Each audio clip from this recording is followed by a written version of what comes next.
सुनो, सब लोग सुनो, सब लोग सुनो जो बोल रहा हूँ, सुनो। ओ भैया, सब लोग ध्यान से सुनो। कल हम सब लोगों ने रात को 10 साढ़े 10 बजे तक कथा सुनी है, पर कथा को कहाँ विराम दिया कोई सुन करके बताए? बताओ जरा, कोई कल कथा कहाँ तक पूरी हुई? कल कथा कहाँ तक चली बताओगे कोई? कल शाम को कथा कहाँ तक चली?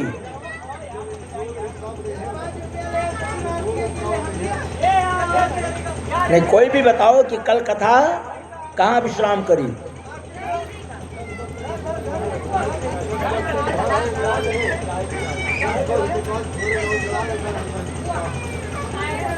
चलिए ठीक है, इसका मतलब है कि आप लोग कथा खाली रखवाए हो, ध्यान से सुन रहे हो, कथा में मन नहीं है। चलिए आज तो कथा में मन लगाओ सब लोग। सब लोग भोजन प्रसादी करेंगे कथा के बाद। भोजन प्रसादी बना के रख लिए हो, अच्छी बात है, ढक दो। कथा पूर्ण हो जाएगी 9 बजे, साढ़े 9 बजे, 10 बजे, उसके बाद सब लोग भोजन प्रसादी करोगे। समझ गए नहीं समझ गए? तब तक पूरा परिवार यहाँ बैठ करके कथा सुनो। और ज़्यादा भूख लगी हो तो दौड़ के खा करके आ जाओ, फिर सुनो। क्या बोल रहे हैं सुना आप लोगों ने? आज सब लोग जब हम कथा पर से उठेंगे उसके बाद सब हम प्रसादी करेंगे, उसके बाद आप लोग प्रसादी करोगे।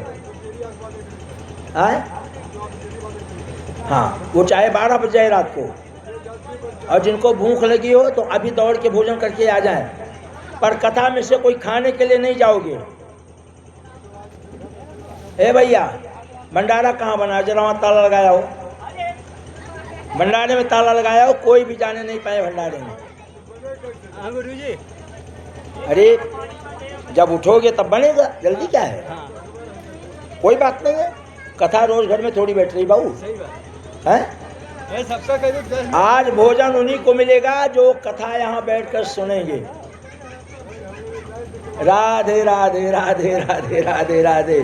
ठीक है, यह अमृतमयी आनंदमयी श्रीमद् भागवत की कथा हम सब लोग, यह जो सिंदुरिया मिश्र ग्राम है, अहोभाग्य है कि यह श्रीमद् भागवती की कथा सिंदुरिया मिश्र ग्राम में किसके यहाँ बैठी है?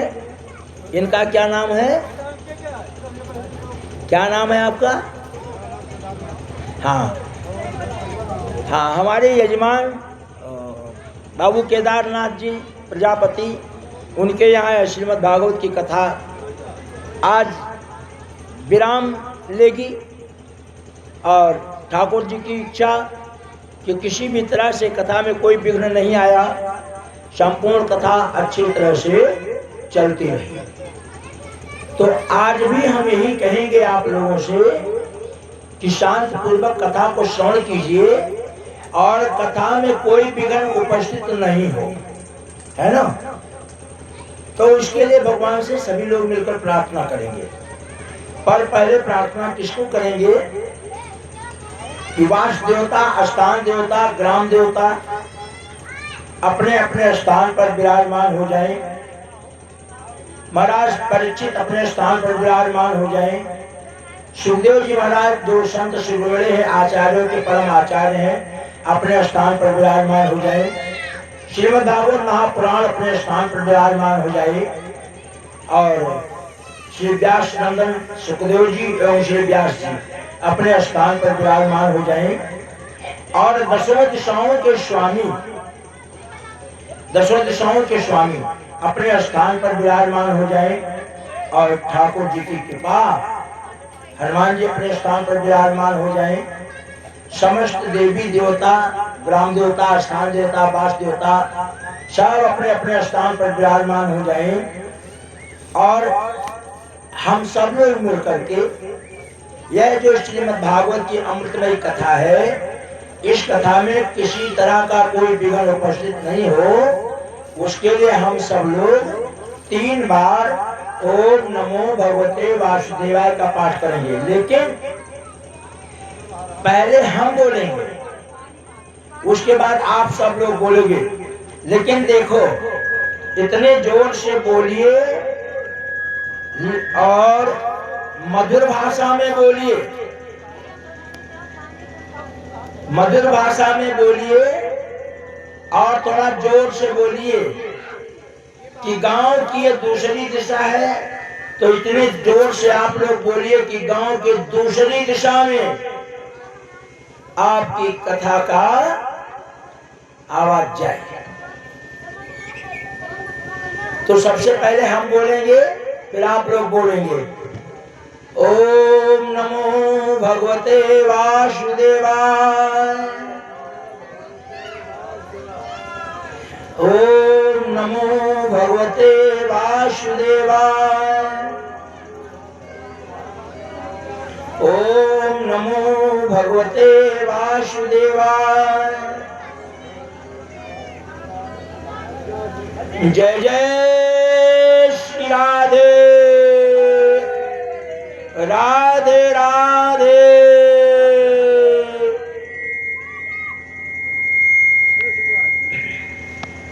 देखिए, यह जिनकी कथा चल रही है अनंत कोटि ब्रह्मांड के नायक हैं। श्रीमद् भागवत में, भागवत क्या है? समस्त पुराणों, समस्त शास्त्रों का सार है। और इस भागवत में व्यास जी महाराज वर्णन करते हैं कि सच्चिदानंद रूपाय विश्वोत्पत्त्यादि हेतवे तापत्रय विनाशाय श्री कृष्णाय वयं नमः। मतलब इस संसार में ईश्वर एक है, उसके नाम अनेक हैं जो जिस भाव से माने, लेकिन ईश्वर एक है। और उस ईश्वर से जो भक्ति करने वाले लोग हैं वो गजब गजब के हैं। कैसे हैं? गजब गजब के लोग हैं। वो उसी ईश्वर को जो जगत का नियंता है, उस जगत के नियंता को उससे प्रेम करके भक्ति के साथ उसको भी झुका लेते हैं। कैसे झुका लेते हैं? कैसे झुका लेते हैं? मैया कौशल्या ने कहा कि जय शिशु लीला अति प्रिय शीला, यह सुख परम अनुपा। और रोदन ठाना, मैया ने अपने भक्ति के भाव से कह दिया, नारायण आप अपने लिए होंगे, अभी तो आप मेरे पुत्र रूप में हैं, मेरी हर आज्ञाओं को आपको मानना होगा। ये है भगवान की भक्ति का प्रभाव। समझ गए ना? ये है भगवान की भक्ति का प्रभाव। तो आज कथा किसकी चल रही है? उसी अखंड ब्रह्मांड के जगत के नियंता जो कृष्ण नाम है, यदुवंश में अवतार लिए हैं मैया वसुदेव और देवकी के यहाँ, और यहाँ बाबा नंदराय और यशोदा के यहाँ आकर के उपस्थित है। बाल लीला चल रही है उनकी। बाल लीला में बड़ा सुंदर वर्णन है। क्या वर्णन है? मथुराधिपति यदुवंश, बहुत सुंदर वर्णन है। बाल लीला में भगवान कृष्ण ने कंस का कल्याण किया, और कंस के कल्याण करने के बाद पढ़ाई करने के लिए भेजे गए उज्जैन। उज्जैन पढ़ाई करने के लिए संदीपन गुरु के यहाँ भेजे गए, और अल्पकाल विद्या सब पाई। सारी विद्या को ग्रहण करके जब आ गए तो उनका कक्ष अलग है, बैलाश कुमार है, तो उनका जो शयन कक्ष है या उनकी जो मित्र मंडली है, उनकी अलग अलग सबकी व्यवस्था है। तो अब भगवान गुरु जी के यहाँ से आए। गुरु जी क्या पढ़ रहे थे, तो उन्होंने एक प्रार्थना किया गुरु जी से। गुरु जी से कहा, देखिए साक्षात भगवान है, लेकिन भगवान होते हुए किससे प्रार्थना कर रहे हैं? अपने गुरु जी से, कि आप मुझसे कुछ गुरु दीक्षा ले लीजिए। तो गुरु जी ने कहा क्या गुरु दीक्षा ले लूं? मुस्कुरा करके, आप तो जगत के नियंता है, ये थोड़ा सा और धीमा कराओ ना, टाय टाय कर रहा है, इसको थोड़ा ठीक कराओ। हाँ तो हाँ अब ठीक है, अब काफी ठीक है। तो नहीं जरूरत नहीं है, तो मुस्कुराए, नहीं नहीं नहीं मुस्कुराए, आज मौसम ठंडा है भाई, आज कोई गर्मी नहीं है, मुस्कुराए। गुरु जी मुस्कुराए संदीपन जी कि मैं क्या दक्षिणा ले लूं? भगवान कृष्ण ने कहा नहीं नहीं, बिना दक्षिणा दिए आपको, या बिना कोई किसी से काम करा लो ना, तो उसको 2 रुपया ज्यादा ही देके विदा करना चाहिए, उसको कष्ट नहीं हो कि मेरी मजदूरी नहीं मिली। समझ गए ना? यही हमारी भारतीय संस्कृति कहती है कि हम किसी से कोई काम कराएं तो उसको उसकी जो दक्षिणा है अवश्य दें। तो भगवान कृष्ण संकेत करते हैं कि गुरुजी कुछ मुझसे भी ले लीजिए। तो गुरुजी ने कहा कि देखो मुझे तो कुछ चाहिए नहीं, लेकिन मेरे इसी आश्रम में एक जलाशय है, उस जलाशय का पानी खारा है, तो हम लोगों को पानी पीने के लिए बड़ी दूर जाना पड़ता है व्यवस्था करने के लिए। तो भगवान कृष्ण और बलराम दोनों लोग उस जलाशय में गए और वहां उन्होंने अंजलि से जल लिया और जल को ग्रहण किया। अब ये कहते हैं कि मानो तो देव नहीं तो पत्थर, ये हमारी जो शास्त्रीय कथाएं हैं ये सब विश्वास करने की चीजें हैं। आप विश्वास करो तो सही है, और आप विश्वास नहीं करो तो भाई झूठा है ना? तो भगवान कृष्ण और बलराम दोनों लोगों ने उस जलाशय में प्रवेश किया। नहीं भैया नहीं जरूरत है, नहीं जरूरत है, इसकी जरूरत नहीं है, आज मौसम ठीक है। तो जल को पान किया अंजलि में लेकर के, और जल को पान करने के बाद बाहर आए, तब से लेकर के और वह जल आज तक उसी उज्जैन में मीठा है। इस शास्त्र की कथा है। तो कहा गुरु जी और कुछ? बोले और तो कुछ नहीं चाहिए, आप अपनी गुरु माता से जाकर के पूछिए, यदि उनको कुछ इच्छा है तो मैं कह दे। तो भगवान कृष्ण और बलराम गुरु माता के पास गए, गुरु माता से कहा भैया हमने शिक्षा ग्रहण की आपके आश्रम में, और आप हमारी बड़ी अच्छी तरह से सेवा की, भाई मैया ही तो भोजन प्रसादी बनाती थी, तो मेरा विचार आप कुछ मांग लीजिए। क्या कहा कि इसी प्रभात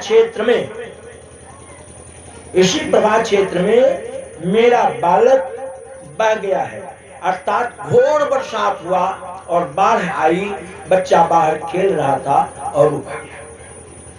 तो कहा अच्छा, तो अगर आप कुछ देना ही चाहते हैं तो मेरे पुत्र को मुझे वापस दे दीजिए। भगवान ने विचार किया कि क्या करूं, कैसे करूं, उनको तो कोई विचार करना नहीं है, लेकिन दिखाने के लिए हमको आपको कुछ विचार करते हैं, है ना? तो उन्होंने विचार करके क्या कहा, अच्छा तो ठीक है, मैं जा रहा हूं। कहां जा रहा हूं? यमराज के यहाँ। तो भगवान कृष्ण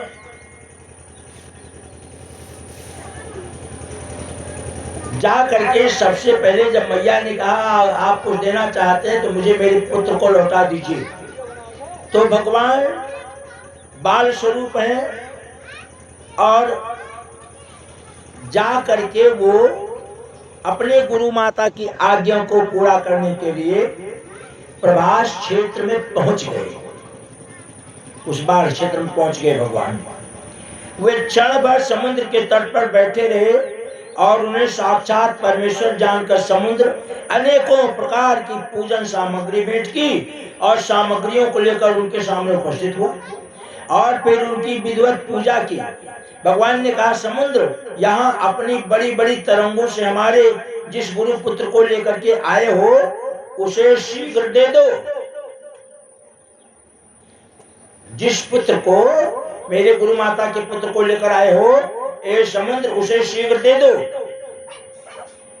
तुम यहाँ, भगवान ने कहा कि समुद्र तुम यहाँ अपनी बड़ी बड़ी तरंगों से हमारे जिस गुरु पुत्र को लाए हो उन्हें वापस दे दो।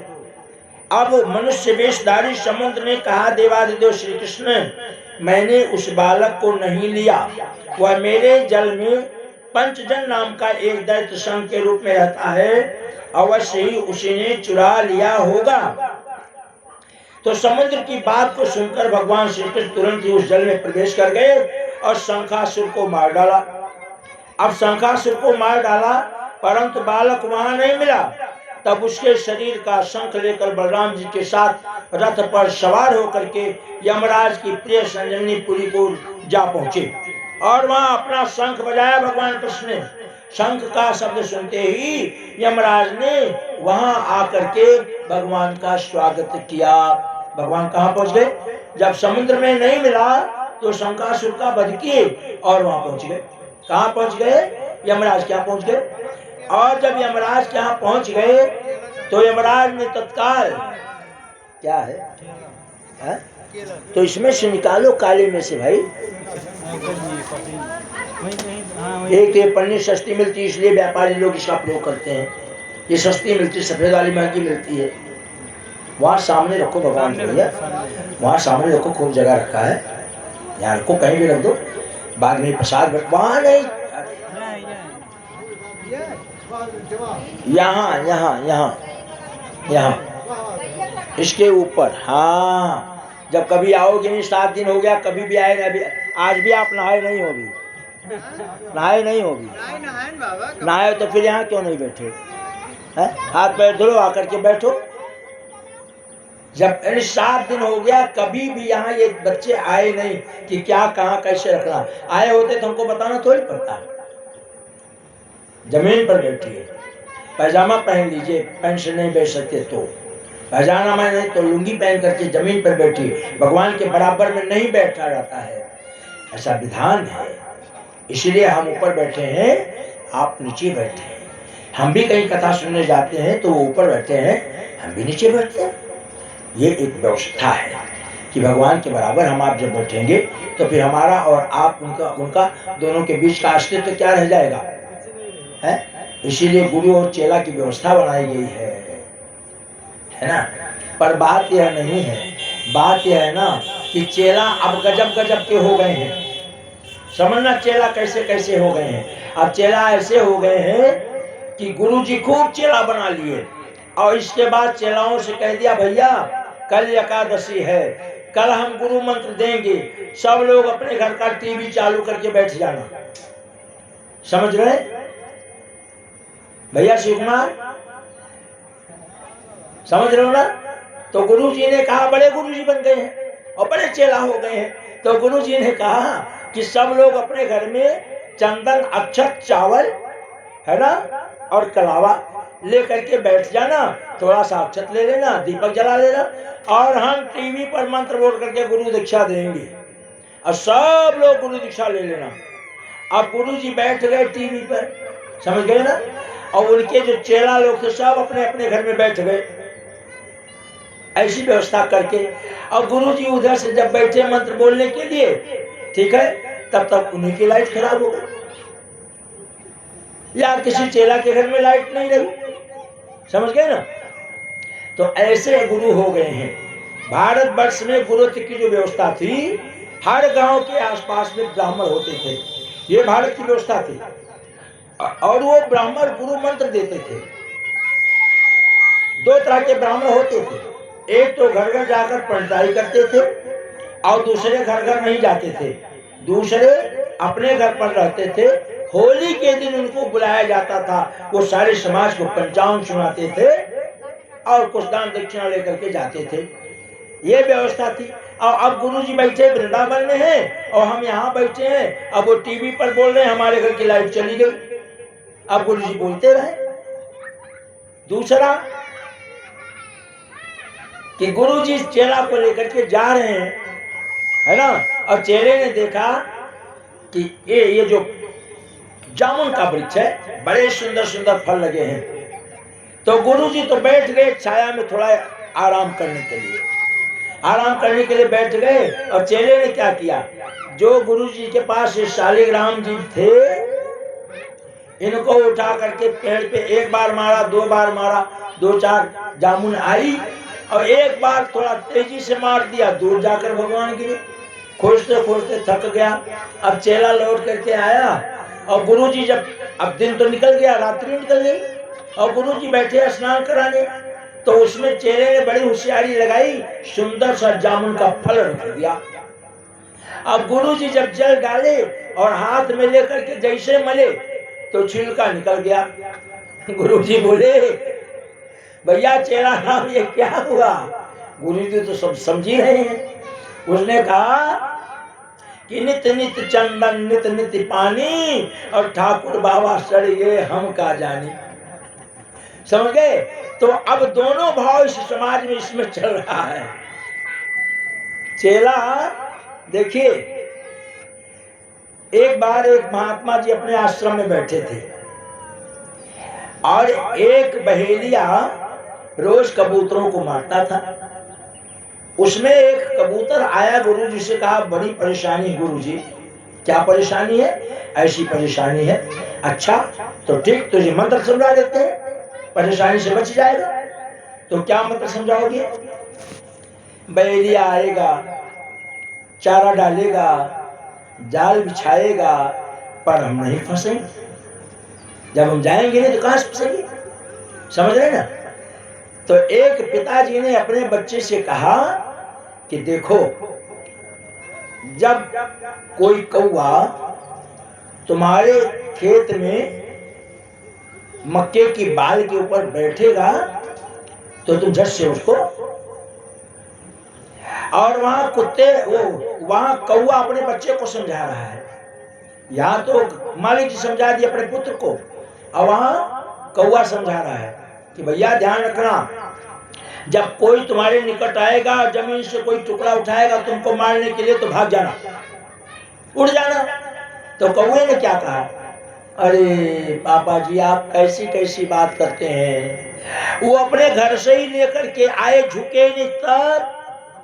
तो कौवा ने कहा बस बस बस बस, अब तुम अब जाओ, अब तुमको संसार में कोई फेल नहीं कर सकता। समझ गए ना? तुमको संसार में कोई फेल नहीं कर सकता। तो कबूतर आया, तो गुरुजी ने कहा कि बहेलिया आएगा, हाँ आएगा, दाना डालेगा, हाँ डालेगा, जाल बिछाएगा, हाँ बिछाएगा, पर हम नहीं फंसेंगे। समझ गए? अब वो सारे कबूतरों के झुंड का अकेला मालिक था, राजा था, तो उसी को सिखाया गुरुजी ने। अब वो चला गया, गुरुजी ने कहा सीख लिए? हाँ बिल्कुल सीख लिए। अब गलती नहीं होगी? हाँ बिल्कुल नहीं होगी। अच्छा ठीक है, तो अब जाओ। अब एक दिन दो दिन, क्योंकि गुरुजी ने कहा था कि तुम लोग एक समूह से चलना है, और अगर फंस जाओगे तो इतने सारे लोग रह गए, जाल को लेकर उड़ जाना। अगर कहीं फंस गए तो अब हुआ क्या? सारी झुंड चल रही है। अब एक दिन निकल गया, दो दिन निकल गया, वही मालिक वाला कबूतर ऊपर से देख रहा है, ऊपर से देख करके सारी झुंड को लेकर चला गया। अब बहेलिया आया, गुरुजी आपने तो मेरा बड़ा नुकसान कर दिया। क्या? ऐसी ऐसी बात है। अरे फंसेंगे, क्योंकि होशियार चेला है, जरूर फंसेंगे। समझ रहे? सीधे साधे लोग नहीं फंसते हैं, लेकिन जो होशियार लोग होते हैं वो फंसते हैं। तो बहेलिया ने कहा अच्छा गुरुजी ठीक है, भैया ये लाइट जलवा दीजिए जरा, ये लाइट जलवा दीजिए। कहा ठीक है। अब बहेलिया आया और अपना कार्य किया, और वहां से झुंड के झुंड चले, और जो मालिक थे कबूतरों के वो सबसे आगे रहे, तो वही सबसे पहले आए, और उनके पीछे सब आए। क्योंकि कहते हैं ना कि एक भेड़ है ना, उसके पीछे सारी भेड़ चली जाती है, तो कबूतर के पीछे सब आ गए, सब बंदी बना लिए गए। अब गुरुजी के पास कबूतर गए, बोले महाराज कैसे फंस गए हम, आपने हमको गलत मंत्र दिया। तो गुरुजी ने कहा कि मैंने गलत मंत्र नहीं दिया, तुमने मंत्र का गलत उपयोग किया। अच्छा तुम बताओ कैसे उपयोग किया? गुरुजी ने कहा कैसे उपयोग किया? तो आपने कहा था कि बहेलिया आएगा, वहां बोले आया था। अच्छा तो दाना डाला था? हाँ महाराज बिल्कुल दाना डाला था। अच्छा जाल बिछाया था? हाँ जाल भी बिछाया था। तो क्या तुम आए कि नहीं आए? अब झूठ कैसे बोले? समझ गए ना? तो गुरुजी ने कहा हमने लास्ट का मंत्र जो तीसरा मंत्र था बताया था कि वो जाल बिछाएगा, लेकिन हम फंसने के लिए जाल में आएंगे नहीं। तो जब तुम आए तो फंसोगे नहीं, फंसोगे। इस तरह से ठीक है। भगवान कृष्ण कहाँ पहुंच गए? यमराज के यहाँ। यमराज ने भगवान की बड़ी आरती वगैरह उतारी और कहा कि प्रभु मुझे आप वही आदेश कर दिए होते, हम वही आ गए होते, आप यहाँ क्यों दौड़े चले आए?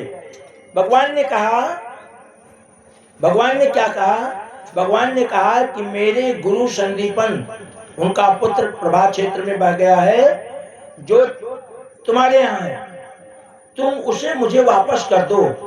तो यमराज ने कहा कि गुरु जी नारायण श्री हरि केशव माधव मसूदन, ऐसा संभव नहीं है। क्या कहा? कहा कि यह संभव नहीं है। अच्छा, संभव क्यों नहीं है? इसलिए संभव नहीं है कि ये आपका बोर्ड लगा हुआ है, आप अपने बोर्ड को पढ़ लीजिए, नीचे आपकी दस्तखत है कि मृत्यु लोक से जो यमपुरी में आ जाएगा वो वापस सशरीर वापस नहीं जाएगा।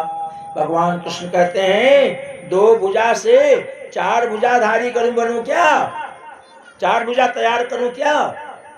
बोले अरे महाराज, भगवान की पहली घटना कि भगवान ने गुरु के पुत्र को यमराज से लेकर के ला करके गुरु माता को दे दिया। बोलिए कृष्ण भगवान की। इस तरह से भगवान की कथा चल रही है। यमराज ने उनका गुरु पुत्र ला दिया, तब भगवान श्री कृष्ण और बलराम उस बालक को लेकर के उज्जैन लौट आए।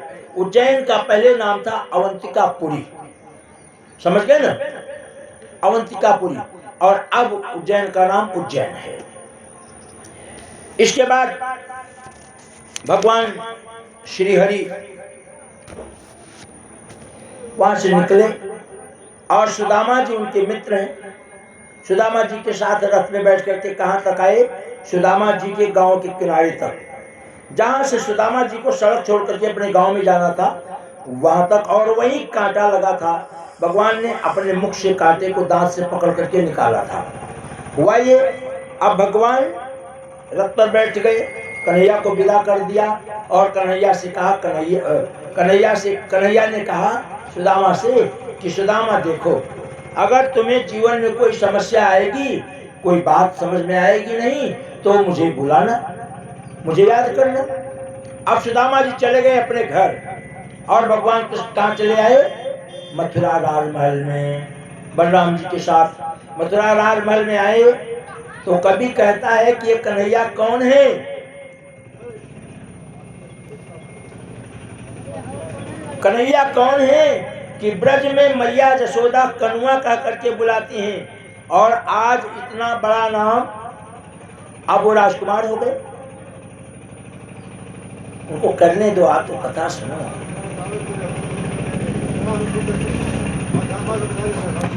है?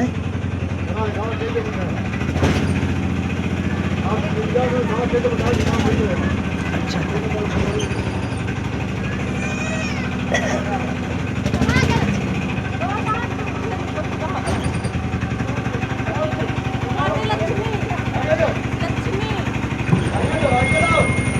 तो ब्रज में मैया यशोदा कन्हैया को कनुआ कहती थी, और आज हमारे प्रिय कृष्ण मथुरा में राजमहल में है। उनका कक्ष अलग हो गया, उनके सेवकों का आसपास में कक्ष है, उनके मित्र का कक्ष है। उद्धव जी जो बृहस्पति के शिष्य हैं और बृहस्पति की तरह ज्ञानवान भी हैं। अब एक ऐसी बात बनी कि भगवान कृष्ण अपने कक्ष में अकेले विराजमान हैं और देख किस तरफ रहे हैं? जमुना की तरफ, जमुना पुलिन की तरफ देख रहे हैं। और कन्हैया देखते क्या है? कन्हैया का मन स्थिर नहीं है, चंचल है, उदास है। उदास क्यों है? चंचलता क्यों है? विचार करते हैं कि मैंने कहा था मैया आज गया और परसों लौट करके आ गया और बरसों बीत गए, पर मैं मैया से झूठ बोल करके क्यों आया मैया से झूठ बोल करके। भगवान कृष्ण के नेत्र सजल हो गए, नेत्रों में आंसू हो गए, और इतनी देर में मैया देवकी ने 56 प्रकार के व्यंजन तैयार करे, 56 प्रकार की प्रसादी तैयार करी और सोने चांदी के बर्तन में सजा करके भगवान कृष्ण के कक्ष में लेकर के आई और कृष्ण से बोली, कन्हैया प्रसादी ग्रहण कर लो। कन्हैया ने देखा 56 प्रकार के व्यंजन हैं, लेकिन इस व्यंजन की थाली में मेरी मैया जसोदा का कहीं क्या नहीं दिख रहा है, माखन और मिश्री।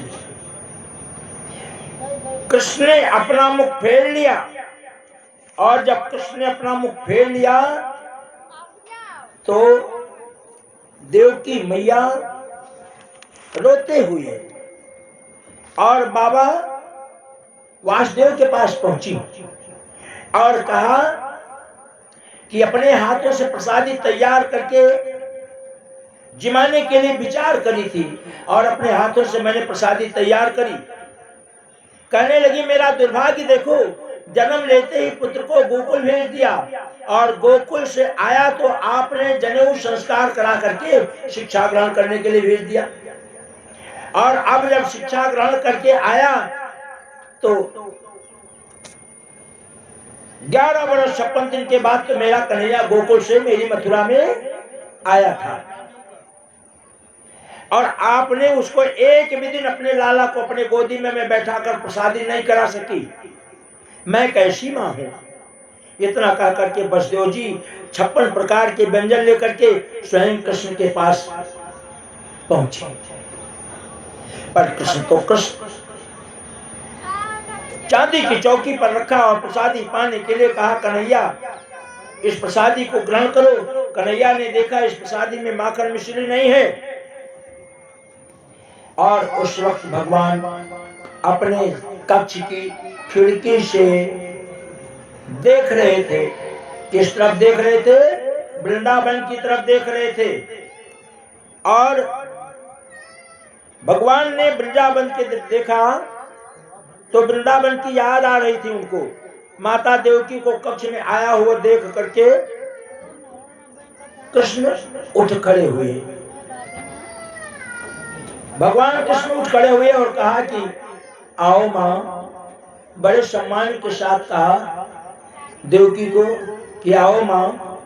देवकी ने कहा कि बेटा आज मैं अपने हाथों से 56 प्रकार के व्यंजन तैयार करके लाई हूं। कभी अपने हाथों से प्रसादी नहीं करा सकी। कुछ राजनीतिक परिस्थितियां ऐसी बनी कि मुझे प्राणों से प्यारा अपने लाला को गोकुल भेजना पड़ा, और जब 11 वर्ष 6 महीना के बाद तुम आए तो गुरुकुल भेजना पड़ा। क्यों गुरुकुल नहीं भेजते तो पढ़ाई कैसे होती? और आज तुम पढ़ लिख करके आए हो। आज मैं बहुत प्रेम से भोजन बनाई हूँ। माता देवकी रोने लगी और कहा कि मेरे हाथ से खाओगे नहीं? प्रभु शांति से बैठे हैं, 56 भोग तो देखते नहीं, पर थाली में माखन मिश्री अवश्य देख रहे हैं कि थाली में माखन मिश्री जसोदा मैया वाला नहीं है। देवकी मैया पूछा कि क्या हुआ? मैं बड़े परिश्रम से इतने दिनों के बाद तुम्हारे लिए इतनी मेहनत करके 56 प्रकार के भोग बना करके लाई हूं, और तुम देख भी नहीं रहे हो। तुमने मुंह घुमा लिया अपनी खिड़की की तरफ। क्या हुआ? जब यह देवकी ने कहा तो जसोदा मैया का ध्यान आ गया और हमारे कन्हैया रो पड़े। और कन्हैया जब रो पड़े तो माता देवकी वसुदेव के पास दौड़ी गई और कहा, सुनते हो, तुम्हें तो अपने बेटे का कभी ध्यान नहीं है। आज मैं 56 प्रकार की रसोई बना करके लेकर के गई थी, पर कन्हैया ने उस रसोई को देखा भी नहीं, उस भोजन को देखा भी नहीं। बात क्या है? तो आपने गुरुकुल भेज दिया। और गुरुकुल से जब आया तो आपने उसका एक अलग कक्ष दे दिया। उस कक्ष में वो रह रहा है और पता नहीं क्यों उसका जो मन है, मुखमंडल की जो शोभा है वो उदास है। गोकुल से कृष्ण को आए कई महीने बीत गए, पता नहीं क्या बात है, अपने कक्ष में शांति से बैठा रहता है, कोई चंचलता नहीं, कोई उत्सुकता नहीं। आज मैं भोग बना करके लेकर के गई तो उस भोग को देख करके मेरा कन्हैया रोने लगा। वसुदेव ने कहा कि देवी, हमने भी तो कभी कृष्ण को गोदी में लिया नहीं, इसलिए कृष्ण का भाव क्या है, कृष्ण का विचार क्या है, कृष्ण का सोच क्या है, मुझे भी कुछ पता नहीं है। पर देवी जी क्या करूं, कुछ प्रयास करता हूं।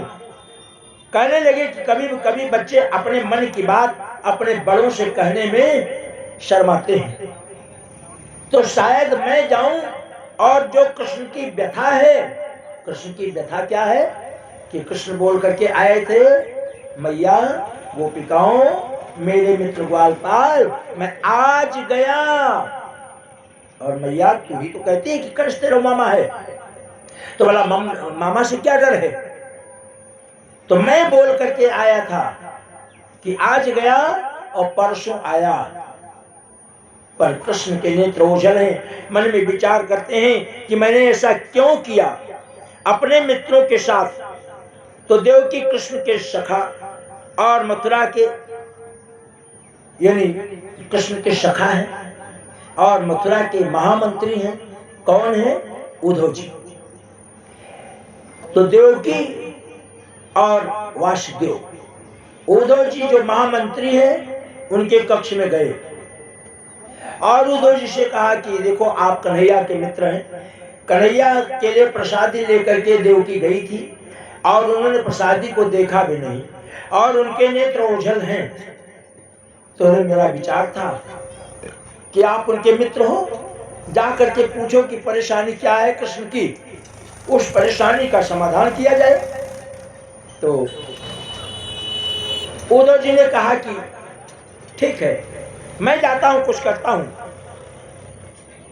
तो उद्धव जी अपने कक्ष में से निकल करके और धीरे से प्रवेश किए हमारे गोविंद के कक्ष में। अब देखिए, कन्हैया राजकुमार है वहां का, उनके कक्ष में बिना संतरी यानी बिना कन्हैया के पूछे कोई नहीं जा सकता। लेकिन उद्धव जी महामंत्री हैं और उनके मित्र हैं। तो सेवक ने जाकर के कहा, सूचना दिया। सूचना के बाद उद्धव जी कन्हैया के कक्ष में उपस्थित हुए। हमारे प्रभु अब केवल कन्वा नहीं रह गए, मथुरा के राजकुमार हैं, उनका नाम बदल गया। हमारे प्रभु मथुराधीश हैं। क्या बात है, कहाँ कन्वा और कहाँ आज मथुराधीश। पूरे राजमहल में बड़ी चर्चा है, लोग घबराए हैं, माता देवकी प्रसादी लेकर आई, आपने प्रसादी पाई नहीं, उन पर क्या बीती होगी। ये कौन कह रहा है? उद्धव जी कह रहे हैं। उद्धव जी कह रहे हैं कि कन्हैया मेरे मित्र, सारे राजमहल में चर्चा चल रही है कि देवकी मैया तुम्हारे लिए प्रसाद लेकर के आई थी और आपने प्रसादी ग्रहण नहीं की। बात क्या है? इसकी बड़ी चर्चा सारे राजमहल में है। भाई राजकुमार प्रसादी नहीं करे हैं तो हमको आपको कोई नहीं पूछेगा, पर वो राजकुमार है तो कारण क्या है? ऐसा उद्धव ने पूछा, जो कन्हैया के मित्र भी हैं और बृहस्पति के शिष्य भी हैं और मथुरा के महामंत्री भी हैं। तो उन पर क्या बीती होगी महामंत्री होने के नाते, नहीं मित्र होने के कारण। मुझे यह बात बताइए कि बात क्या है। गोविंद के आंखों में आंसू आ गए और बोले, उद्धव मोहे ब्रज बिसरत नाही, उद्धव मोहे ब्रज बिसरत नाही, हर्ष सुता को सुंदर कलरो और कुंज की छाही उधो मोहे ब्रज बिसरत नाही उधो मोहे ब्रज बिसरत नाही। यह मथुरा कंचन की नगरी सब सुख है माही पर जब ही सुरति आवत वा सुख की जिय में कुछ सुधि नाई। अर्थात वृंदावन में जो सुख था मैया जसोदा के यहाँ, ये मथुरा कंचन की नगरी वो सुख यहाँ नहीं है। गोविंद कहते हैं उधो मैं बहुत प्रयास करता हूँ पर माता जसोदा का वात्सल्य, बाबा का दुलार, गौओं में ग्वालों का प्यार, राधा रानी की कृपा, मैया जसोदा की माखन मिश्री चोरी मैं कैसे भूल सकता हूँ। मैं तो वात्सल्य का सागर है ये, जिसने मुझे अपने हाथों से चलना सिखाया। जानते हो मैं सबको झूठ बोलूं पर आज गया और परसों आऊंगा, ये अच्छा नहीं था। उधर मेरे प्यारे सखा जब मुझे जाना ही नहीं था तो मैं झूठ क्यों बोला। गोपियां मेरे रथ के आगे लेट गईं, गोपियों से मैया से मैं झूठ क्यों बोला। और जब मुझे जाना ही नहीं था तो उधो यह मैं जानता हूँ कि यदि मैं परसों बोलकर नहीं आया तो मैया प्राण त्याग देती। वो रोती रही और मैं उसके वात्सल्य को, प्यार को निष्ठुरता के साथ छोड़ करके चला आया। उधो मैं मुरली बजाता तो गौए बछड़े ग्वाल बाल जो जहाँ रहते मेरे पास आ जाते, और जब मैं बंसुरी बजाना बंद करता तो कहते कि केशव बंसी बजाओ ना, बंसी बजाओ ना। उधर तुम्हारी मथुरा कंचन से बनी है, यहाँ हीरे मोती मणि मुक्ता सब लगे हैं, मुझे कोई एतराज नहीं है।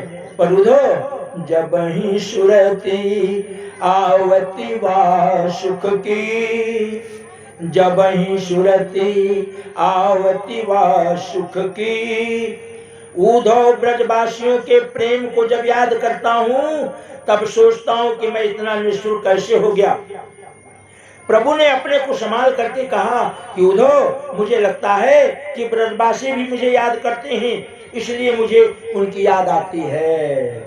तो ये कथा नहीं है, ये सत्य है। आज भी हमको आपको हुचकी आती है तो हम आप क्या कहते हैं, कोई याद कर रहा है तो कोई याद कर रहा है, उसकी बंद नहीं होती है। फिर नाम लिखते हैं, भैया तो नहीं याद कर रहे, अरे पापा जी तो याद नहीं कर रहे, वो मेरी प्रेमिका तो नहीं याद कर रही है ना। और उसकी बंद हो जाती तो कहा हाँ भैया पापा ने प्रेमिका याद कर रही थी, है ना, उसकी बंद हो जाती। ये नहीं, ये बात आज की नहीं, ये बात सदियों की है। और भगवान कहते हैं कि देखो उधो वहां जा करके और तुम उनको ऐसा समझाना कि वो मुझे याद नहीं करे।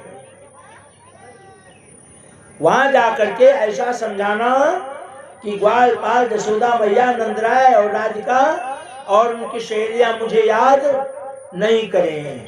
तो उद्धव जी ने कहा, उद्धव कहते केशव मुझे आपकी बात समझ में नहीं आई। वहां मैं बृहस्पति का शिष्य और कहा वे गांव की ग्वारन। क्या कहा उद्धव जी ने, अरे मैं बृहस्पति का शिष्य हूँ, बहुत बड़ा विद्वान हूँ, और कहा वो गांव की ग्वारन, मैं उनको कैसे समझाऊंगा, मैं उनको कैसे समझाऊंगा, तो नहीं समझ में आएगा, वो मेरी बात कैसे समझेंगी। तो मेरे गोविंद ने कहा, मेरे कन्हैया ने कहा, उद्धव प्रेम की कोई भाषा नहीं होती है, प्रेम की कोई भाषा नहीं होती है। उद्धव ने कहा कि आपका आदेश मेरे लिए अध्यादेश से कम नहीं है, मैं जाऊंगा, पर केशव मैं 2-4 घंटे में समझा करके लौट करके आ जाऊंगा। तो उद्धव जी की शक्ल हमारे गोविंद से कुछ मिलती जुलती थी। आपके मन भटक रहे हैं,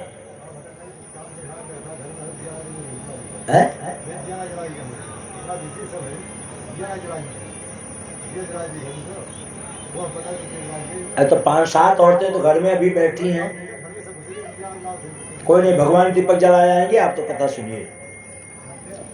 गोविंद बोले कि देखो उद्धव, मैं तुम्हें अपने मुकुट से एक मोरपंख निकाल करके तुम्हारे मुकुट में लगा देता हूं, और मेरी जो एक काली कमरिया है तुम उसको कंधे पर डाल लो। उद्धव बोले क्यों? बोले अगर तुम हमारे वेश में नहीं जाओगे तो तुम प्रवेश नहीं पाओगे ब्रज में। कितने भी ज्ञानी हो उद्धव, प्रेम के आगे ज्ञान 0 है। उद्धव ने कहा ठीक है, पर मैं जाऊंगा, 2-4 घंटे में समझा करके आ जाऊंगा। तो उद्धव को भगवान कृष्ण ने अपनी काली कमरिया दे दी और उनके अपने मोर मुकुट में से एक मोर का मुकुट लगा दिया उनके मुकुट में। उधर छोटे छोटे बाल गोपाल रात भर सोते नहीं। कहां? ब्रज में। क्यों? कन्हैया नहीं है। जाकर तारा गिनते हैं, और तारा गिनते गिनते सवेरा हो जाता है, और फिर सवेरे ब्रजवासी उपनंद वगैरह, सुदामा वगैरह सारे लोग उसी पगडंडी पर जो मथुरा से ब्रज की तरफ आ रही है वहां सब बैठ जाते हैं और दिन भर कन्हैया का इंतजार करते हैं। और दिन भर इंतजार करने के बाद जब कन्हैया नहीं आता है तो वो फिर लौट करके अपने घर आ जाते हैं। और लौट करके जब आ जाते हैं तो जानते हैं क्या करते हैं? उनके नेत्र यानी हमेशा आंसुओं से गीले ही रहते हैं, आंसुओं से उनके नेत्र भरे ही रहते हैं। और आपस में क्या बात करते हैं? मैया भी कहती है कि कन्हैया तू कितना निष्ठुर हो गया। उद्धव जी को अपने स्थान पर बड़ा अहंकार था, इसलिए उद्धव जी जो थे बृहस्पति के गुरु थे, उनको अपने ज्ञान पर बड़ा अहंकार था कि गोपियां ही तो हैं, मैं जा करके समझा दूंगा, ऐसे नहीं तो वैसे, वैसे नहीं तो वैसे। और इस भाव को लेकर के उद्धव जी वहां से चले। भगवान ने कह दिया था उद्धव ज्ञान से बड़ा प्रेम है, प्रेम से बड़ा ज्ञान नहीं है। पर उद्धव भगवान बृहस्पति के शिष्य हैं, वो कहते हैं नहीं ज्ञान से बड़ा कुछ नहीं, मैं जब समझा करके आ जाऊंगा। सुखदेव जी कहते हैं कि परिचित 10th स्कंद 349 पन्ना 7वां और 8वां श्लोक। इत्युक्त उद्धव राजन संदेशम भर्तराजतः आदाय रथमार्या प्रेयो नंद गोकुलम प्रातो नंद ब्रजम श्रीमान निम्नोचित विभावसो छन्नपानः प्रविष्टाम पशूनाम कुरेणवी। उद्धव जी पाती लेकर के, भगवान की पाती लेकर के, उद्धव जी ने पाती मानी चिट्ठी, भगवान की चिट्ठी लेकर के उद्धव जी चले रथ में बैठ करके। और जब गोकुल की तरफ मथुरा से चले तो जब निकट पहुंचे तो उस समय ब्रज में गौएं चर रही थी। चरना समझते हैं ना? उद्धव के रथ को आया हुआ देख करके इधर उधर गौएं भागने लगी। क्यों? मनुष्य से ज्यादा समझदार जीव होता है, तो उनको नफरत हो गई कि ये रथ क्यों आ रहा है, और मेरा कन्हैया रथ में बैठ करके गया था। तो 2 भाव, यदि कन्हैया नहीं है तो ये रथ क्यों आ रहा है, और यदि कन्हैया है तो इतने दिन तक क्यों नहीं आया, हम उससे बात नहीं करेंगे। ये गौएं इधर उधर भागने लगी। तो ऐसी धूल उड़ी कि उद्धव जी का रथ धूल से भर गया। और सीमा पर जब पहुंचे तो वहां से प्रेम ने अपना रूप दिखलाया, उनके वस्त्रों में कांटे उलझ गए। जब ब्रज के निकट पहुंचे तो उनके वस्त्रों में कांटे उलझ गए। कांटे क्यों उलझ गए? कांटे संदेश दे रहे हैं, ऐ उद्धव यहाँ ज्ञान नहीं चलेगा। उलझ कर वस्त्र में कांटे लगे उद्धव को समझाने, तुम्हारा ज्ञान पर्दा फाड़ देंगे प्रेम के दीवाने। वृंदावन के कांटों ने उद्धव को समझाया, अरे उद्धव कहाँ जा रहे हो, ये प्रेम की नगरी है, ज्ञान की नगरी नहीं है। परंतु उद्धव जी को तो अपने ज्ञान पर अहंकार था। उसने दुपट्टे को झटका, कांटे से छुड़ाया और आगे बढ़ गए। उद्धव जी आगे बढ़ते हैं तो जो ब्रजमंडल के ये वृक्ष हैं, ये कहते हैं नहीं नहीं मत जाइए, वहां का प्रेम पागलों का प्रेम है। तो ब्रज की सीमा की तरफ जब आगे बढ़े तो भगवान ने अपना रूप दिखाया। उद्धव को देखो, वे कृष्ण जैसे दिखते हैं। और उद्धव जी पहुंच गए नंद बाबा के महल में। सीधे उद्धव जी अपना रथ लेकर कहां पहुंचे? नंद बाबा के महल में। नंद बाबा ने देखा कि मेरा कन्हैया आ गया। नंद बाबा ने देखा कि मेरा कन्हैया आ गया। बाबा कहते हैं कन्हैया तू रास्ता तो नहीं भूल गया? हम लोगों ने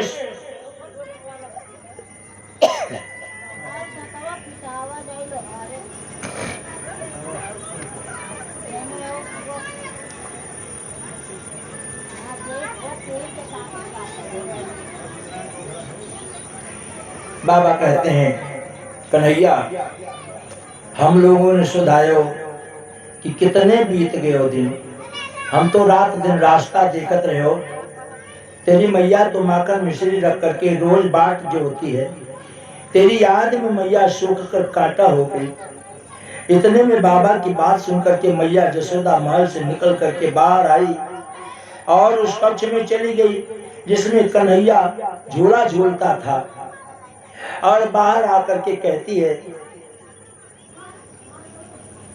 कि देखो, उद्धव और बाबा को बोलती है, नंदराय को बोलती है जसोदा मैया, बाबा तुम लोगों को अगर बात करनी है ना तो थोड़ा दूर चले जाओ। मेरा कन्हैया अपने कक्ष में सो रहा है, वो कहीं जाग ना जाए। और जब उद्धव ने देखा, कहती है कि मेरो कन्हैया आयो, मेरो कन्हैया आयो। किसको देख करके? उद्धव को। और उद्धव को अपने गले से लगा लिया। कहती मेरो कन्हैया आयो, मेरो कन्हैया आयो। कन्हैया तू पहले क्यों नहीं आयो?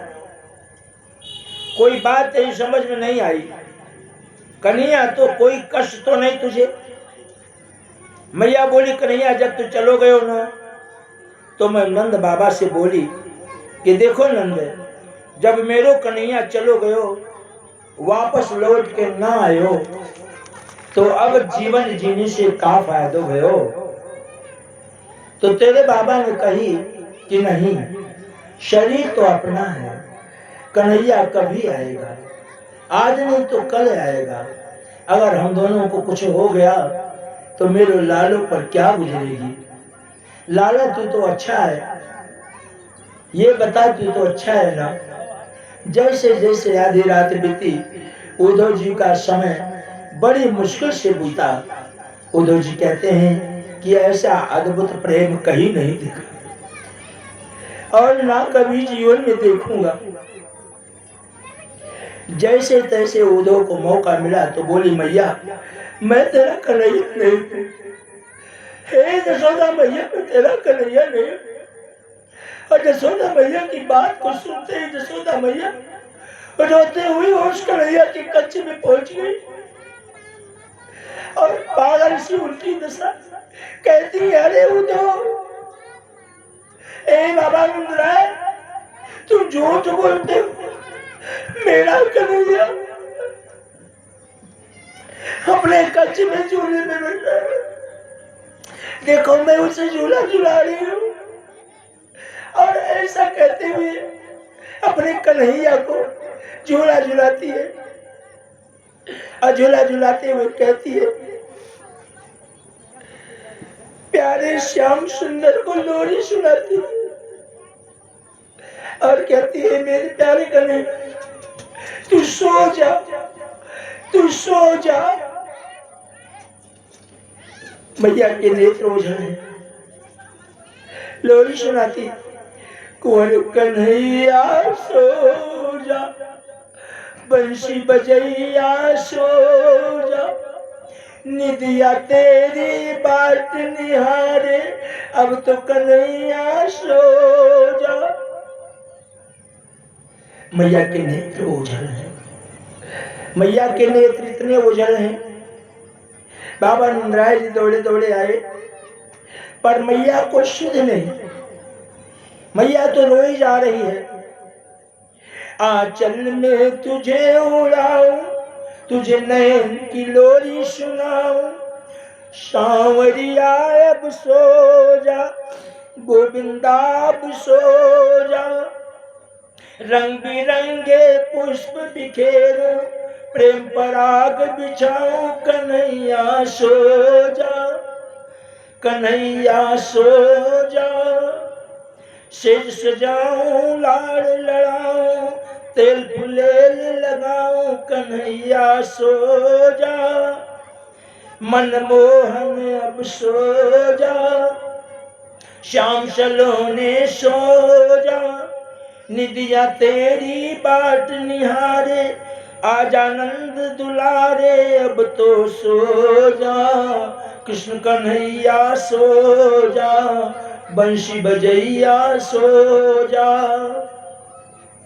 उद्धव जी ने देखा, मंदिर में तुझे बिठाकर, मन मंदिर में तुझे बिठाकर, कानाधन हो जाऊं, जसमति नंदन सो जा, देवकी नंदन सो जा।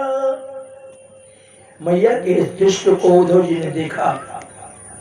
उद्धव जी के नेत्र ओझल हो गए और उद्धव जी ने पाती दी जो कन्हैया ने दिया था, उस पाती को देख करके मैया ने, ब्रज की गोपिकाओं ने, ग्वालों ने, राधिका ने, उनकी सहेलियों ने कहा,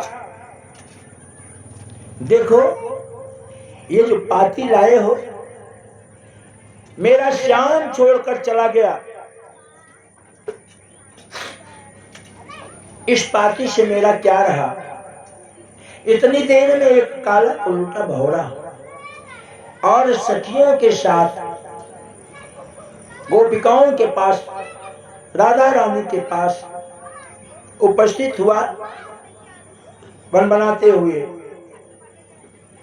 गोपिकाओं ने कहा, राधा रानी ने कहा कि मेरा कन्हैया भी सांवरा है और तू भी सुसारा है, तू भी सांवरा है, तेरी ये जो आवाज गुनगुनाने की आ रही है तो बड़ी सुंदर, पर तू देख मेरा कन्हैया भी बड़ा सुंदर था, पर वो हम सबको छोड़ करके चला गया, तू भी चला जाएगा, इसलिए यहाँ ठहरने की जरूरत नहीं है, तू भी अभी चला जा।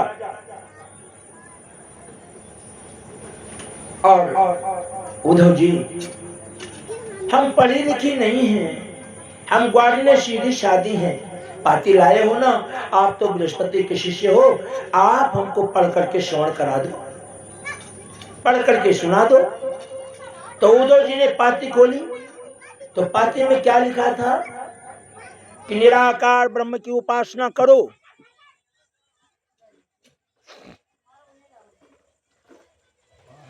निराकार ब्रह्म की उपासना करो। क्या कहा कि निराकार ब्रह्म की उपासना करो। गोपिकाओं ने कहा कि उद्धव, निराकार ब्रह्म कौन होता है, हम जानती नहीं हैं, मुझे समझा दो निराकार ब्रह्म कौन है। तो गोपिकाओं की इस बात को सुन करके उद्धव जी कहते हैं कि निराकार अर्थात भगवान कृष्ण जो है, उनका भाव छोड़ दो, उनको अपने मन से निकाल दो और उस निराकार ब्रह्म की उपासना करो जो दिखाई नहीं पड़ता है। तो गोपिकाओं ने क्या कहा, उद्धव मन बिसरत नाही, उद्धव मन बिसरत नाही, एक हु तो सो गयो श्याम संग, एक हु तो सो गयो श्याम संग, को अवराधेश उद्धव मन बिसरत नाही। अपने बाल ढक लो, सिर ढको, सभी लोग सिर ढको। सिर क्यों खोल दिए? सिर ढको। क्या तमाशा है? आपका काम नहीं हो रहा है ना, आप पल्लू वहीं छोड़ दीजिए, आप उठ जाइए, सारा काम संभाल लीजिए। हाँ, कोई नहीं, मत परेशान होइए। उधो मन न भयो 10-20, एक हु तो सो गयो श्याम संग को अवराधीश। सूरदास कहते हैं कि सब वृत्ति है गोपिका साक्षी कृष्ण स्वरूप, हृदय में झलकता रहे यह है रास अनूप। विषय करण सुर जीव समेता, सकल एक ते एक सचेता। सब पर परम प्रकाशक जोई, राम अनादि अवधपति होई। ईश्वर अंश जीव अविनाशी, और चेतन अमल सहज सुख राशि। गोपियां कहती हैं कि उद्धव जी हम पढ़ी लिखी नहीं हैं, तुम ही पढ़ करके सुना दो। तो पाती एक गोपी के हाथ से और दूसरी गोपी के हाथ गई। तो जानते हैं, जब पहले किसी का पति परदेश रहता था और वो चिट्ठी लिख करके भेजता था, तो उसकी पत्नी उस पाती को जब पाती थी ना, तो पहले माथे लगाती थी, फिर हृदय से लगाती थी, और तब कहती थी भैया इस पाती को जरा पढ़ के सुना दो। तो सारी गोपिकाओं ने उस पाती को लेकर के और मस्तक पर लाया, हृदय पर लगाया, और नेत्र से जो आंसू गिर रहे हैं वक्षस्थल से नीचे, वह पाती भीग गई। और जब पाती भीग गई तो गोपिकाएं कहती हैं कि हे उद्धव, तुम तो कहते हो कि मैं निराकार ब्रह्म की उपासना करूं, तो बताओ ना वह निराकार ब्रह्म कौन है? कौन है वो निराकार ब्रह्म? गोपिकाएं कहती हैं उद्धव, निर्गुण कौन देश को बाशी, निर्गुण कौन देश को बाशी। उधो मन न भये 10-20, ऐसी चली बिरह की आंधी, ऐसी चली बिरह की आंधी। तड़पत हूँ दिन रात, उधो मन न भये 10-20। एक हु तो सो गयो श्याम संग को अवराधीश, को अवराधीश। दाख छुहारा छाड़ी अमृत फल, दाख छुहारा छाड़ी अमृत फल। विष कीरा विष खात, जो चकोर को दे कपूर को तजी अंगार अघात। जो पतंग हित जाने आपनो, दीपक सो लय जात। जाको मन जासो ताको स्वई सुहात। सप्तऋषि मैया पार्वती से जाकर के कहते हैं कि महादेव के अंदर बड़ी बुराई है। सप्तऋषि जाकर के मैया पार्वती भगवान शंकर को प्राप्त करने के लिए तप करती हैं। तब कैसा करती हैं? कछु दिन भोजन वाणी बताशा, कछु दिन करत रहत उपवासा। ऐसी घोर तपस्या जगत माता पार्वती। और सप्तऋषि जाकर के कहते हैं तब किसके लिए कर रही हो? महादेव तो महाअवगुण सदन, बहुत अवगुणी है महादेव। महादेव अवगुण भवन विष्णु सकल गुणधान। और जही कर मन रम जाही, सब तें तें सब काम। ऋषियों ने कहा ओ विष्णु भगवान को देखो, बड़ा सुंदर, और तुम उसका शिव जी के पीछे उसके लिए जप कर रही हो, बड़ा अवगुण है। उद्धव जी हार गए और निराश होकर के चले गए। यही बात ऋषि सप्तऋषियों ने 100 बार कहा, 1000 बार कहा, मैया पार्वती वो तो अवगुण सदन है। पर मैया ने कहा ना, कितनी भी कमियां बाबा भोलेनाथ में हो, पर मैं पेड़े सूत में बंधूंगी तो उन्हीं के बनूंगी। बोलिए कैलाशपति महादेव की जय। उद्धव जी हार गए, निराश होकर के चले गए। लौट कर कृष्ण को प्रणाम किया और विरह गीत का वर्णन किया और कहा सखा मैं निरंतर होकर के आ गया और लौट करके चला आया। हरे परमात्मा श्री कृष्णाय नमः। श्याम सुंदर श्री भगवान की जय। अब 17 बार कन्हैया आ गए पढ़ाई करके मथुरा में। 17 बार कंस के ससुर जी जो जरासंध है, काशी नरेश, उन्होंने 17 बार आक्रमण किया मथुरा पर और हर बार हारता चला गया। अब 18वें बार कालनेमी को लेकर के आया जरासंध, दोबारा सेना तैयार करके। अब भगवान विचार करते हैं कन्हैया और बलराम कि देखो अभी तक तो ठीक था, लेकिन अब कालनेमी भी आया है। और कालनेमी क्या है? कालनेमी को श्राप प्राप्त हुआ है कि कोई सो रहा होगा और कालनेमी जाकर के उसके पांव पे ठोकर मारेगा तो वो जग जाएगा और उसका जो दर्शन है वो कालनेमी को भस्म कर जाएगा। तो ठीक नहीं है कालनेमी के साथ युद्ध करना। और यदि कालनेमी के साथ युद्ध करेंगे हम लोग तो हमारे जो ये ग्वाल बाल सखा है, मथुरा वासी है, जनता जनार्दन है, बहुत दुख होगा, बड़ा धन जन सबकी हानि होगी। तो क्या करना चाहिए? युद्ध नहीं करना है। तो क्या किया कन्हैया ने? माया को आदेश किया। यहां जो पहले हम आप लोग क्या कहते थे, एक जाति होती थवई, समझ गए, जो घर बनाने का काम करते थे। आज की भाषा में उनका नाम क्या है? विश्वकर्मा। और भगवान के विश्वकर्मा कौन है? अखंड कुल ब्रह्मांड नायक के विश्वकर्मा कौन है? वहां विराजमान है।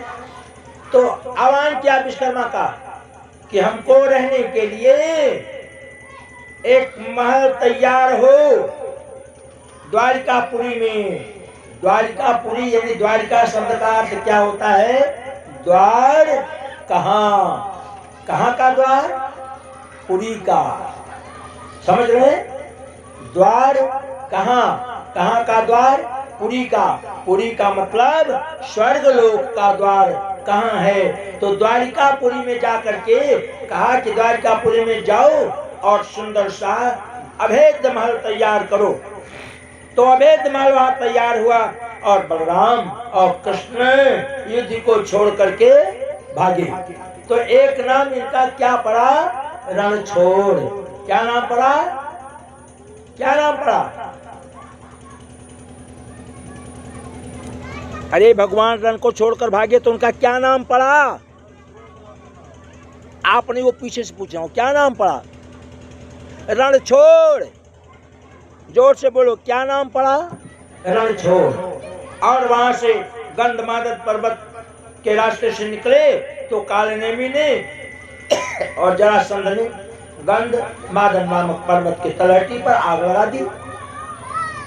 सैनिकों से आग लगा दिया और विचार किए कि अब इसी में दोनों भाई जल करके भस्म हो जाएंगे।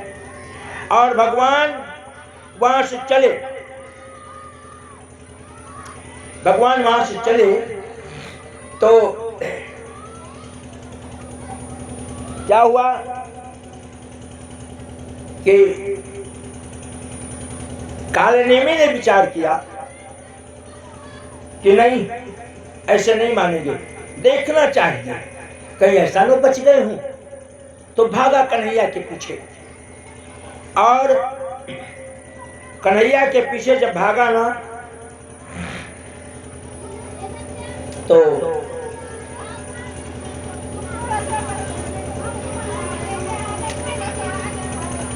उसी पर्वत पर महाराज दशरथ के खानदानी राजा, उन्होंने इंद्र के साथ देवताओं के लिए युद्ध करते करते थक गए थे। तो देवताओं लोग जब विजय प्राप्त किए तो बहुत प्रसन्न हुए।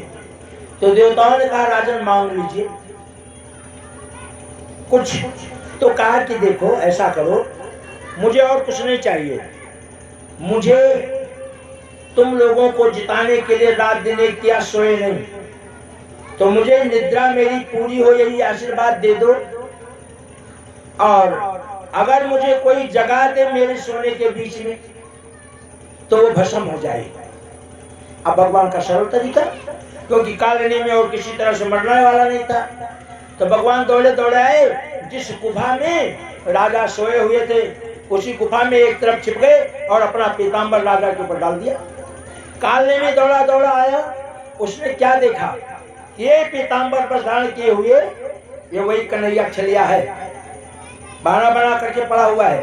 तो पांव में ठोकर मारा और राजा के नेत्र खुले। राजा के नेत्र खुलते ही कालने में भस्म हो गया।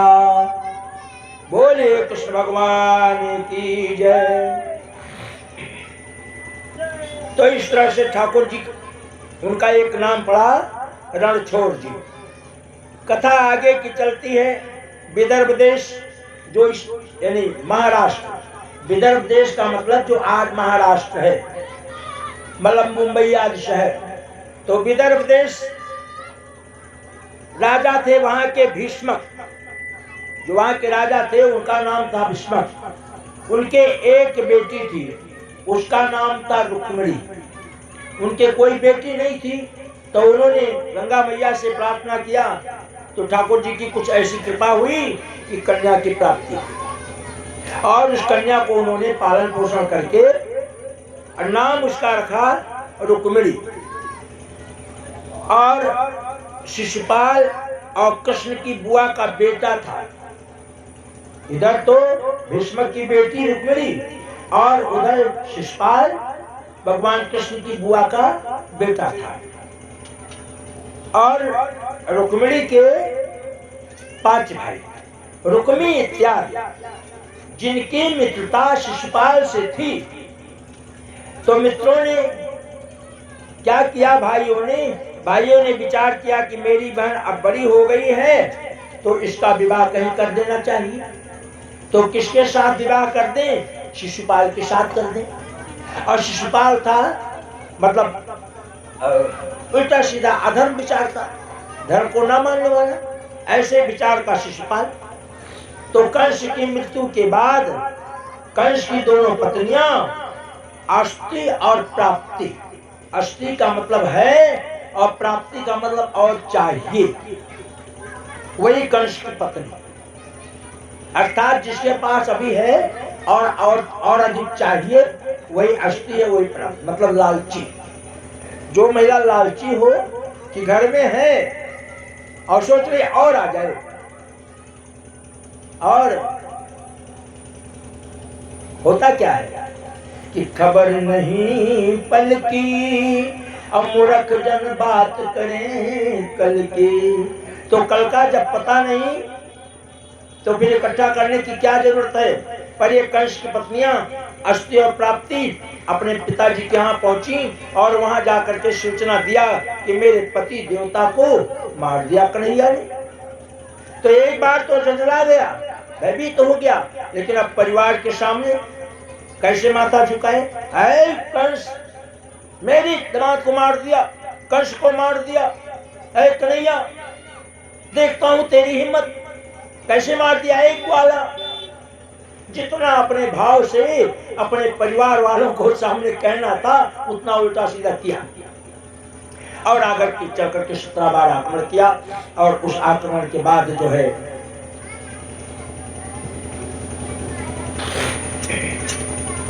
उस आक्रमण के बाद भगवान कृष्ण कालनेमी का कल्याण करवाए। कालनेमी का कल्याण हुआ और आगे चले। भगवान चलते चलते कहाँ पहुंच गए? द्वारिकापुरी। और जो यानी सूर्यवंशी राजा थे मुचकुंद, जिन्होंने देवताओं की तरफ से लड़ाई लड़ी थी, उनको भगवान ने कहा कि आप उत्तर की दिशा में चले जाइए। भगवान की परिक्रमा की और उत्तर की दिशा को चल पड़े। हिमालय की गोद में तपस्या करने के लिए राजा मुचकुंद चले गए। और भगवान कृष्ण कहाँ पहुंच गए? अब भगवान कृष्ण पहुंच गए द्वारकापुरी। और जब द्वारकापुरी पहुंचे तो ये बात पहले से चल रही थी कि भाई शिशुपाल के साथ शादी हो जाए हमारी बहन रुक्मिणी की। रुक्मी आदि जो 4 भाई थे 5 भाई थे विचार कर रहे थे। और रुक्मिणी ने क्या किया? रुक्मिणी ने विचार किया कि सुखदेव जी कहते हैं कि राजन, कुंदनपुर की राजकुमारी रुक्मिणी जो साक्षात लक्ष्मी का अवतार है, जिनके पिता राजा भीष्मक हैं, अब बच्चों के आगे आपकी भी नहीं चलती। 7 दिन हो गया बुलाते थक गए, कोई आए ही नहीं। कोई कह रहे हम यहाँ भार उठा रहे हैं, कोई कह रहे हम वहां भार उठा रहे हैं। तो यहाँ भी बच्चों के आगे रुक्मिणी के पापा की नहीं चलती, महाराज भीष्मक की। पर रुक्मिणी ने क्या किया? रुक्मिणी ने जानते हैं क्या किया? एक पाती ली और उस पाती में लिखा, कन्हैया अगर आज मेरा विवाह तेरे साथ नहीं हो जाएगा तो मैं प्राणों को त्याग दूंगी, पर शिशुपाल के साथ विवाह नहीं रचाऊंगी। वो पाती अपने मंदिर के जो पुजारी थे, जिनका नाम था सुदेव, उनको दे दिया। ब्राह्मण ने भगवान का भी कल्याण किया है, मानव का तो छोड़िए। तो पाती को लेकर के सुदेव नामक ब्राह्मण झट से पहुंचे। कहां पहुंचे? कहां पहुंचे? अरे किसके पास पहुंचे? द्वारिकापुरी, कृष्ण के पास। और झट से पाती दिया तो कन्हैया ने कहा मुझे मत दो, आप पाती पढ़ करके सुना दो। जैसे ही सुदेव नामक ब्राह्मण ने पाती पढ़ के सुनाई, कन्हैया भागे। ऐसे ही मेरे कन्हैया हैं, कोई संकट में रह करके उनको पुकारे तो, कोई संकट में पड़े और उनको पुकारे तो वो दौड़े आते हैं। तो दौड़े कन्हैया, आगे आगे कन्हैया, पीछे पीछे बलराम ने सेवकों से पूछा कहां भागा जा रहा है? नहीं पता, कुछ बताया नहीं। और झट से रथ के ऊपर विराजमान हुए और चल पड़े अकेले रथ को लेकर के। और अकेले जब चल पड़े रथ को लेकर के तो पीछे पीछे बलराम सेना को लेकर के चले, 5 जन नामक सेना, जो कन्हैया की सेना, उसको लेकर के चले। और विष्णु नरेश क्या पहुंच गए। अब भगवान ने बंसुरी बजाई मोहिनी, तो जितने 10,000 सैनिक थे और ये शिशुपाल वगैरह जो थे, ये सब लोग भगवान की मोहिनी रूपी बंसुरी की आवाज सुन करके शुद्ध बुद्ध खो बैठे। और कन्हैया घोड़े पर आ रहे हैं। और आज की तरह उस समय भी रुक्मिणी मैया ने लिखा था कि मिलूंगी कहां। क्या लिखा था? कि मिलूंगी कहां। मेरे यहाँ व्यवस्था है कि विवाह के दिन कन्या पूजा करने जाती है माता पार्वती की, और वहां से पूजा करके आशीर्वाद लेकर के कन्या आती है, और तब उसका विवाह पड़े सूत्र में, उसका पड़े सूत्र का बंधन बनता है। तो मैं कहाँ मिलूंगी? कहाँ मिलूंगी? राजमहल के शिव जी की, पार्वती जी का जो मंदिर है वहां मिलूंगी। पाती में ये भी बता दिया। अब तो फोन चल गया। घर में से निकल करके कितनी लड़कियां ऐसे गंदी जगह खड़ी होती हैं कि यहाँ कोई देखे नहीं। अब वो बेवकूफ मोटरसाइकिल लेकर के गया और बैठा लिया, भगा। तो रुक्मिणी ने ऐसा नहीं किया। भगवान कृष्ण वहां पहुंचे और सबको मोह लिया। और जब मोह लिया और वहां माता गौरी की पूजा कर रही है, जय जय जय गिरिराज किशोरी, जय जय जय गिरिराज किशोरी, जय महेश मुख चंद चकोरी, जय महेश मुख चंद चकोरी, जय गज बदन खड़ानन माता, जय गज बदन खड़ानन माता, जगत जननी दामिनी द्रुति गाता, नहीं तब आदि मध्य अवसाना, अमित प्रभाव वेद नहीं जाना, भव भव विभव पराभव कारिणी, विश्व विमोहिनी स्ववश विहारिणी। माँ गौरी की प्रार्थना कर रही थी, तो जब शीश को माता के चरणों में न आया तो माता के जो है गले में से उतर करके माला रुक्मिणी के गले में पड़ गई। बोलिए कृष्ण भगवान की जय। और इतनी देर में चली, मंदिर से सेवा करके निकली, कन्हैया उपस्थित रथ लेकर के बड़े प्यार के साथ, चोरी नहीं, बड़े प्यार के साथ कन्हैया ने मैया के हाथ को पकड़ा और आराम से रथ पर बिठाया और इसके बाद चल पड़े। और जब भीष्मक नरेश का जो क्षेत्र था, जहां तक सैनिक खड़े थे, जब आगे निकल गए कुछ दूर, तब चिस्पाल, अरे भाई विवाह का समय हो गया, कहां हो सारे लोग? इतनी देर में हल्ला हो गया, लड़की भाग गई, लड़की भाग गई। कौन ले गया? हो ना हो, वो कन्हैया के अलावा और किसी की हिम्मत नहीं है शिशुपाल के सामने। अच्छा, तो अब शिशुपाल भी अपना घोड़ा लेकर के कन्हैया के पीछे पीछे भगा और रुक्मी भी भगा। रुक्मी ने प्रतिज्ञा कर लिया कि जब तक मैं अपनी बहन को वापस ला करके शिशुपाल के साथ विवाह रचा नहीं दूंगा, तब तक मैं इसी कुंदनपुर में रह जाऊंगा, भीष्मक नरेश के विराट महल में नहीं जाऊंगा, महल से बाहर ही रह जाऊंगा। तो कन्हैया का रथ रोका, कन्हैया ने पकड़ करके और रथ में बांध दिया और मारना चाहा तो क्या कहा? अरे कन्हैया, अरे प्रियतम, अब तो ये तुम्हारा साला हो गया है। अब साले तो बहुत बड़ी चीज हो गई। साला ससुरा और साला ससुरा, साला और साढ़ू सासुरा सब अपाने नाथ। इस समय यही रिश्तेदारी रह गई है कि बहन बहन की रिश्तेदारी रह गई है, सास ससुर की रिश्तेदारी खत्म हो गई है। अपने पापा को पापा दुष्ट नहीं बोलते कि प्रणाम करें, और पत्नी की पापा को बड़े आदर के साथ बड़ा प्यार देते हैं। ये कलयुग का महत्व है। और चाहे 2 दिन में लठ भी खाए वहां, समझ गए ना? तो कन्हैया ने रुक्मिणी की बात मान ली और रुक्मी को छोड़ दिया। आगे बढ़ते कहां चले गए? चले गए कहां? द्वारिकापुरी। तो द्वारिकापुरी में कन्हैया को शादी रचाने के लिए श्राप प्राप्त था,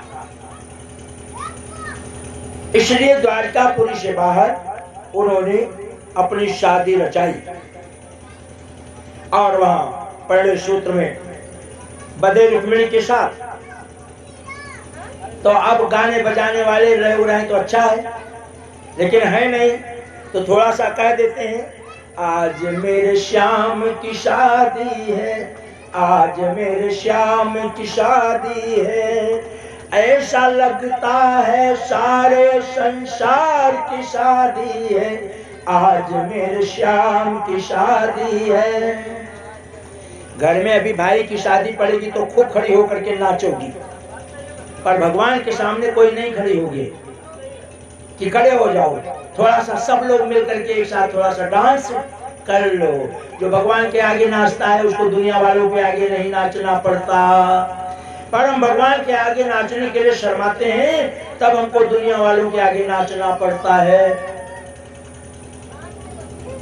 आज मेरे श्याम की शादी है, आज मेरे श्याम की शादी है, ऐसा लगता है सारे संसार की शादी है, आज मेरे श्याम की शादी है, आज मेरे राम की शादी है।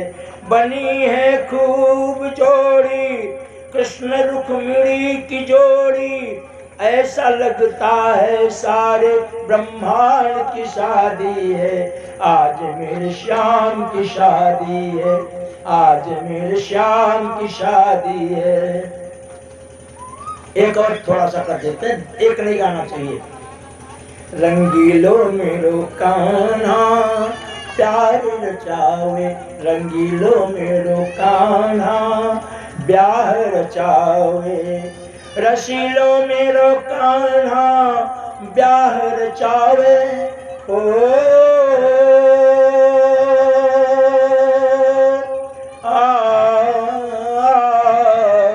रसीलो रसीलो मेरो कान्हा ब्याह रचावे, कन्हैया मेरो कान्हा ब्याह रचावे, छबीलो मेरो कान्हा ब्याह रचावे, छबीलो मेरो कान्हा ब्याह रचावे, सांवरिया मेरो कान्हा ब्याह रचावे। लोगों ने देखा तो सांवरिया तुमको किसने सजाया है, सांवरिया तुमको किसने सजाया है, तुझे सुंदर से सुंदर दूल्हा बनाया है।